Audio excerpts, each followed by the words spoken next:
Hello and welcome to Zeitgeist Banana, the podcast all about the English language, brought to you from Paris and London. I'm in Paris, and in London we have English language teaching's answer to Matt Damon. It's John. Hello, John.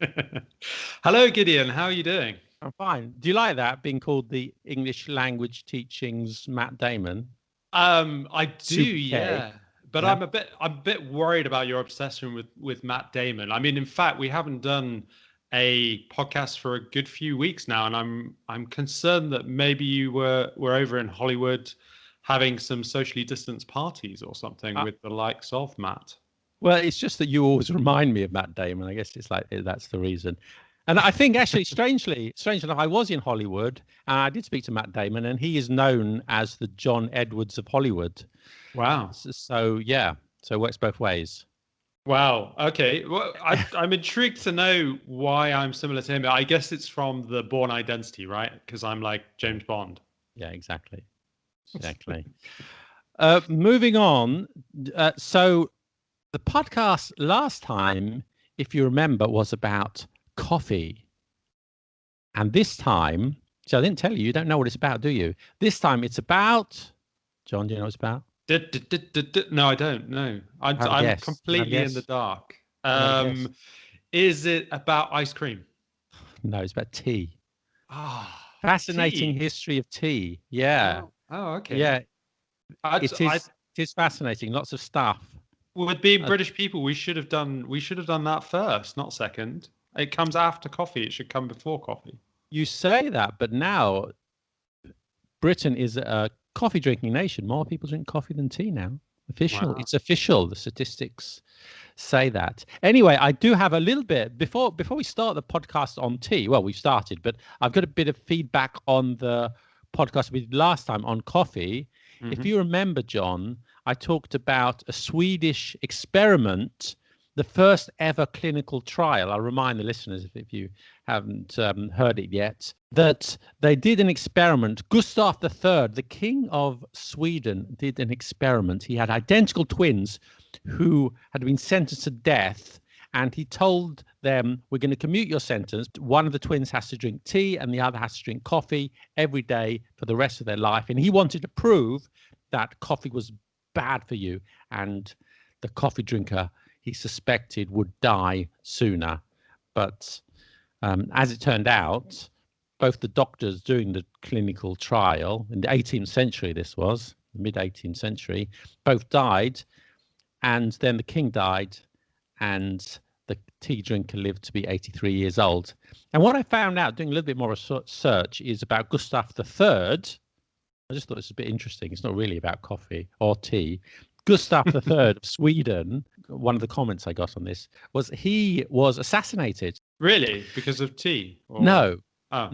He tried to make coffee illegal several times in Sweden, or he did make it illegal, but that wasn't the right. It wasn't an angry coffee drinker that assassinated him.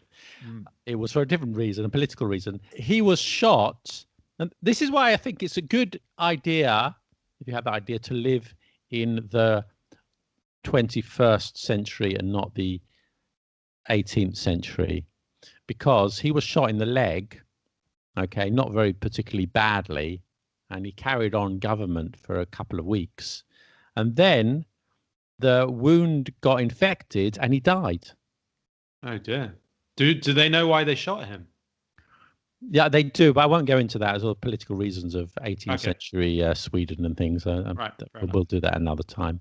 Anyway, returning to tea, let me ask you, can you think of any idioms, any expressions about tea in English? Well, I'm going to say one and you're going to say it's totally wrong. And I know it's totally wrong, but I think commonly we think that it's not totally wrong. So I'm teetotal. It's wrong. Yeah, I know it's wrong. But that's why I just said. Yeah, John, that's got nothing to do with tea. I'll tell you the story of teetotal, okay?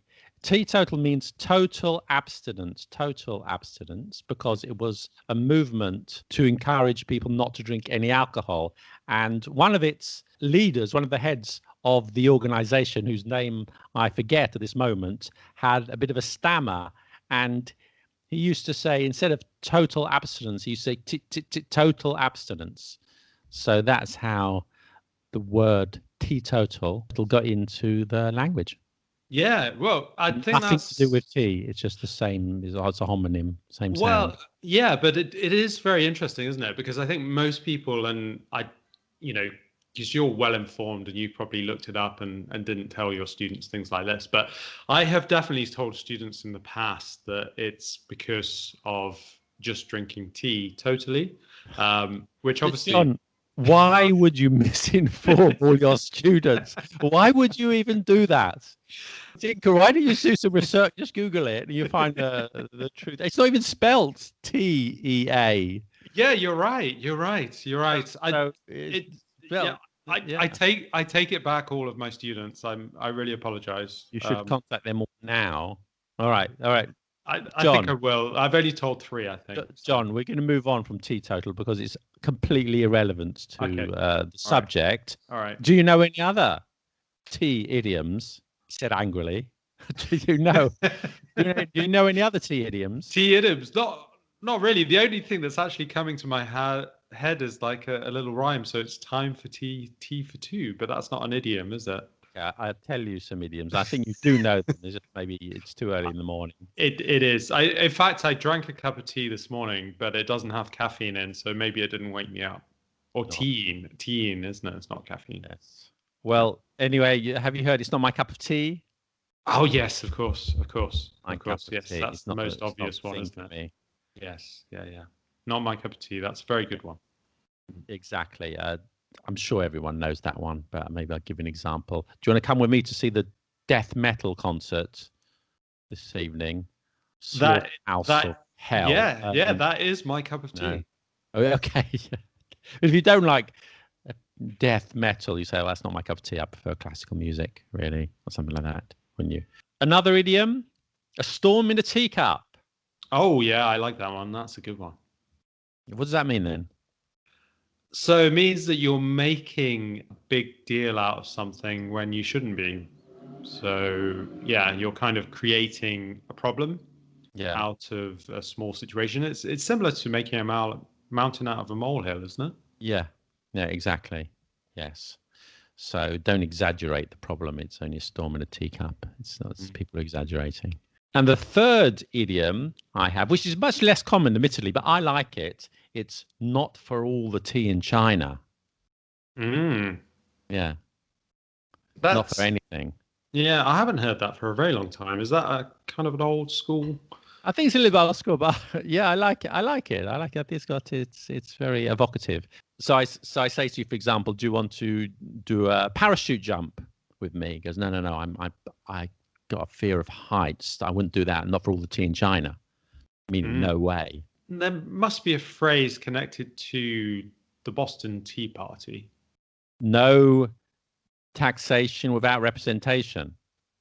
But it doesn't have tea in it, does it? No. A question, going to the history, where does tea come from?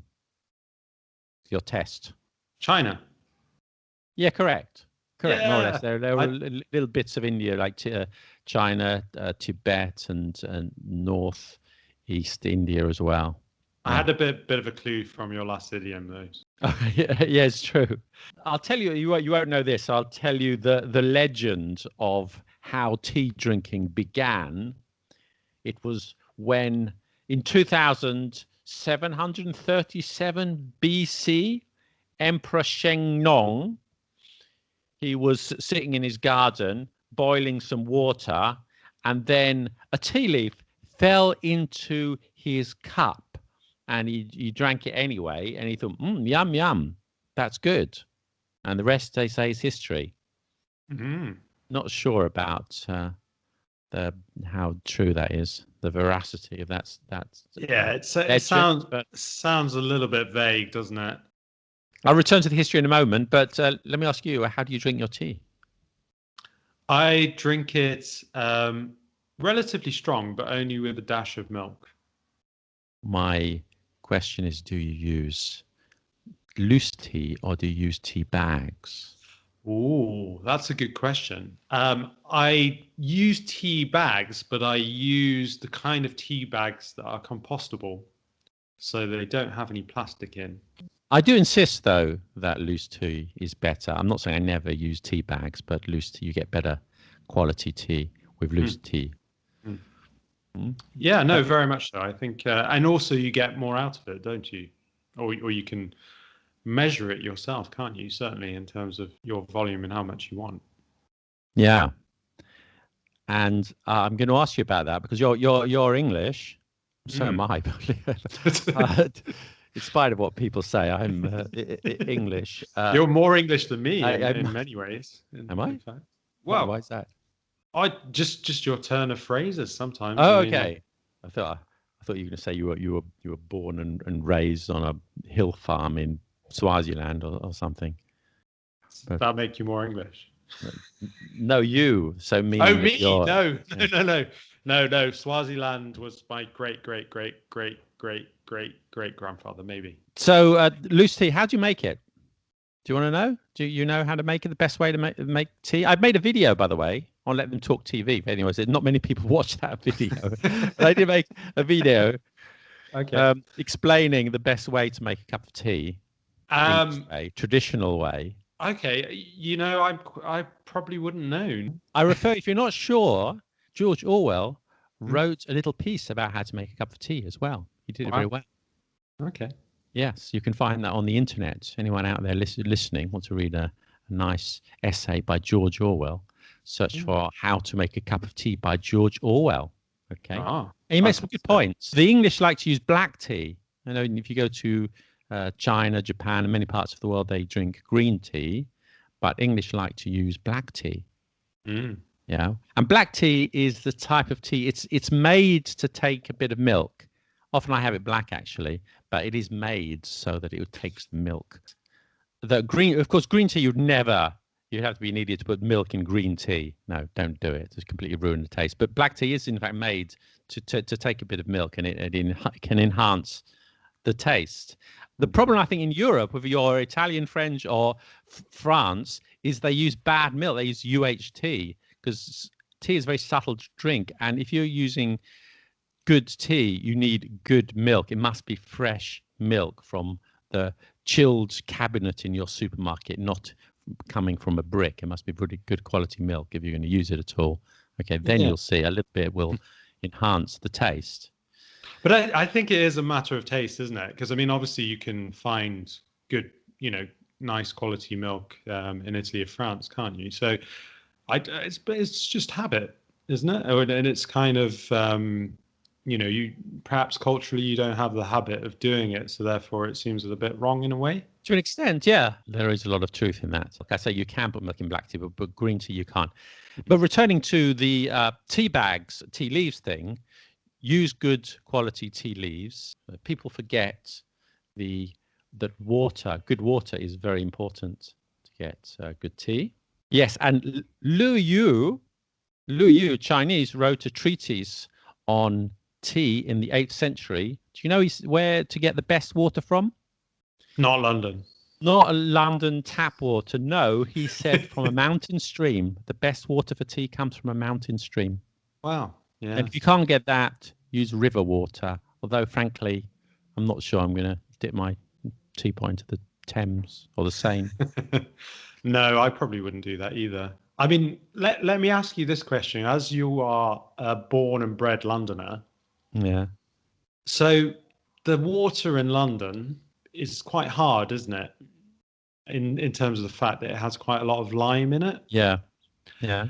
So, and also as well, there is, I don't know whether this is a myth or not. Again, you're probably going to chastise me, but apparently in London, when you drink tap water, it's been through about 8 people before you.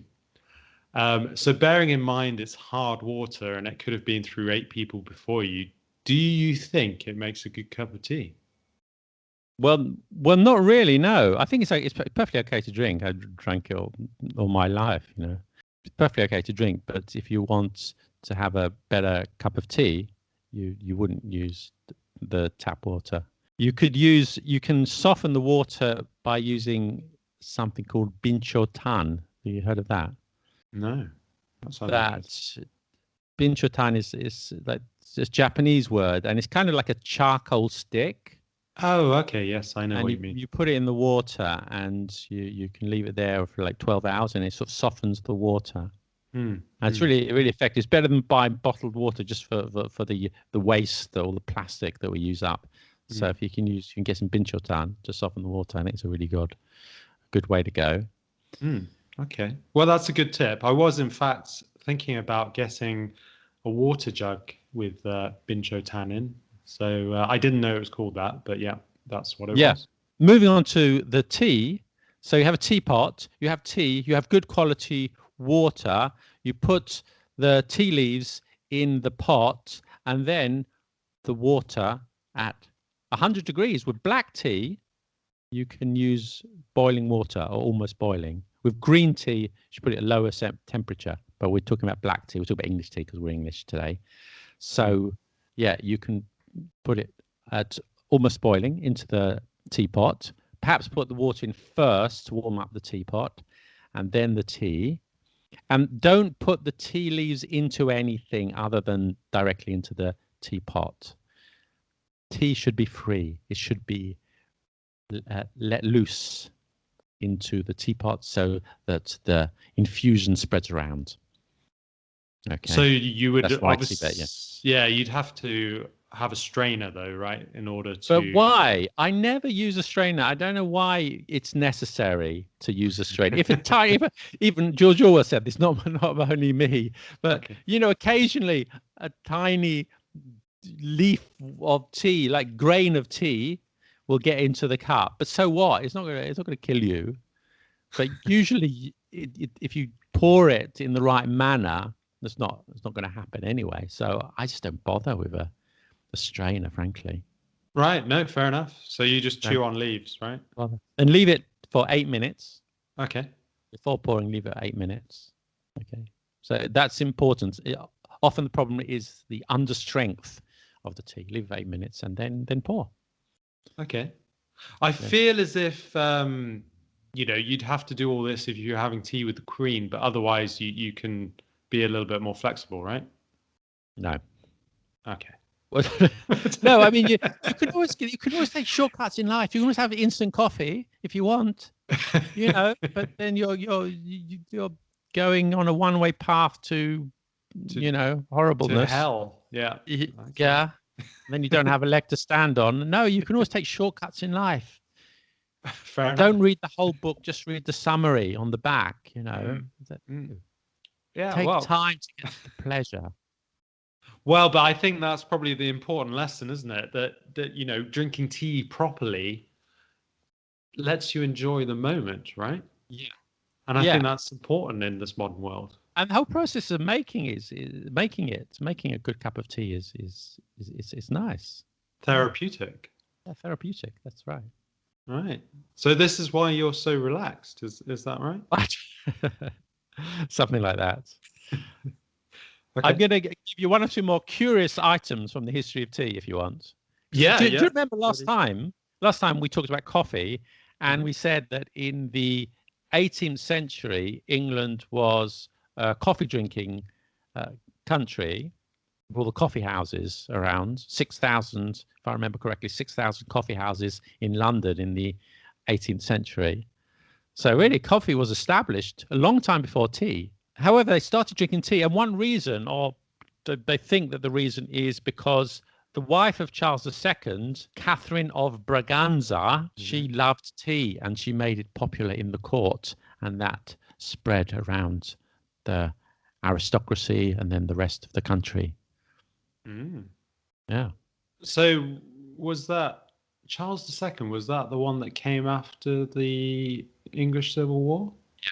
Oh yeah, after Oliver Cromwell, they brought back the king. So if somebody is coming to the UK, for example, and they go to a kind of a tea house or a cafe or something, if they wanted to order British tea, would you recommend that they just say black tea, or would you say that they have to say English breakfast tea? Because often we say English breakfast tea, don't we? But there are many types of tea, many types. But I mean, as in the one that we would traditionally talk about. Well, not really, because you have Assam tea and Darjeeling and Earl Grey.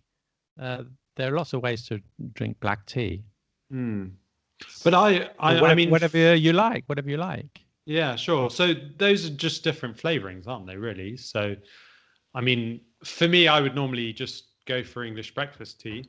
Yeah. Well, I guess it's the same with everything. We're saying with beer, you can just order a pint of lager, or you can go for some craft New England IPA or whatever you like to drink. It's your choice. There are lots of options, lots of choice. Yeah, yeah. I would, if you're going to spend a lot of money in a tea house in England or whatever, make sure that they give you loose tea. If they just stick a bag into a cup and then ask for £5, I would, I would be upset. Hesitate. Yeah, I'd be upset.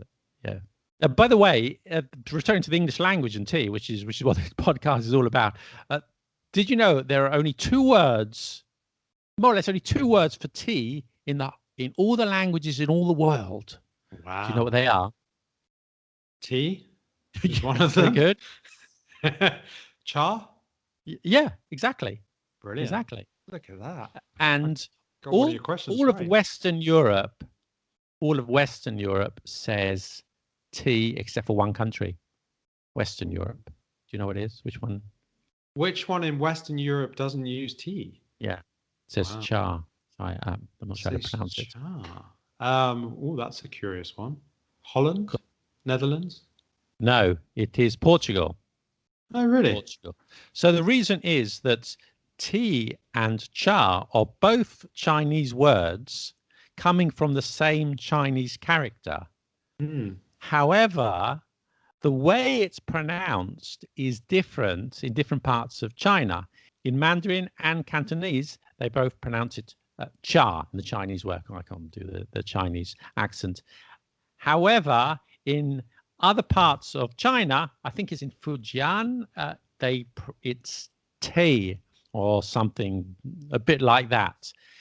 Anyway, the traders that took tea to Europe the first time, the Dutch, we get English word tea from the Dutch. I get the Dutch word, which I'm not going to try and pronounce because I'm not very good at pronouncing foreign words.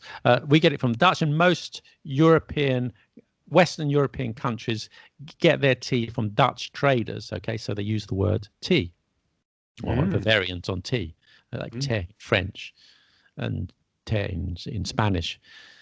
But the Portuguese were also trading, and they took it from a different port, I think Macau, where it was pronounced chai. So that's why it's in Portuguese, it's chai. And also other countries where it came overland, the tea came overland, I think to Russia and Persia and Turkey, rather than the sea route, they use chai. Okay. And Japan is a little bit different. Japan, they say chai or variant cha, but they got tea much earlier than other countries, but they got it directly from China, from the sort of Mandarin part. So they say chai as well. So they got only two words for tea. Well, you always enlighten me. I mean, this is what's special about doing your podcast and not knowing what I'm doing beforehand. I, always learn something new. Revelation each time. Although, yes, but you do know that even in English, we do sometimes say cha. We do, a cup of cha. That's cup very cha. True. Yeah, fancy cup of cha. So, yeah, we do have both words. Of course, tea is a much more common word. Yes, indeed. Wow. Yes. I'm impressed. You're impressed. Yes. Okay. Yes. I want you to... It doesn't take much to impress me, though, so... I want you to talk about one other historical thing that I found on my research, which I found quite fascinating. The British were important. It's actually, I won't go into the Opium Wars. I'll do that another time. But the British weren't very nice, and they were trading tea for opium. The what? The British not being nice in colonies, really? we we won't go into that today. I mean, that's a whole other thing. But the Chinese had a monopoly on tea. Okay, so what the British did sneakily, this is the sort of incredible part. This was the mid 1800s. Okay, the British thought, well, why are we paying the Chinese so much money for their tea? Why don't we grow our own tea? We've got our colonies and stuff. And they tried to grow it in Assam, the tea, but it wasn't very good quality. It wasn't very good. So yeah, Chinese tea is the best. We've got to get some of those Chinese tea. But of course, the Chinese were very protective of their tea. You weren't allowed to, export the seeds or the plants or anything like that. So this is strange. So the British sent in a guy called Robert Fortune. Okay, the British Tea Committee. They sent in a guy called Robert Fortune, who was an English botanist. No, he was English.